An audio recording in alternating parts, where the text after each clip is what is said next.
એવી છે સાંભળજો ગુજરાતીની અંદર તમને કહું.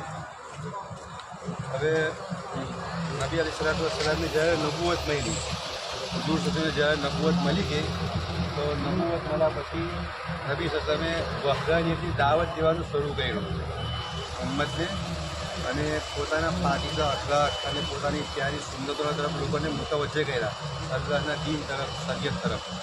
તો જ્યારે વહદાની દાવત આવી તો લોકો એમના મુખાલિફ બની ગયા, અને નબી સલ્લલ્લાહુ એવું કહેવા માંડ્યા કે અત્યાર સુધી અમે 365 બુતોની ઇબાદત કરતા હતા, હવે તું એ કંઈથી લાવ્યો?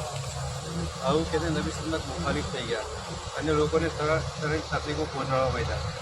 તો નબી અલીસલાતુ વસ્સલામે જે સહાબા એમની સાથ આપ્યો તો એમને એવું કીધું કે તમે હવે મદીના શરીફ તરફ હિજરત કરવાનું ચાલુ કરી દો. તો હઝરત બકર સિદ્દીક રઝિયલ્લાહુ અન્હુને શોખ પેદા થયો કે શાયદ નબી સલ્લલ્લાહુ મને બી પોતાની સાથે લઈ જશે. તો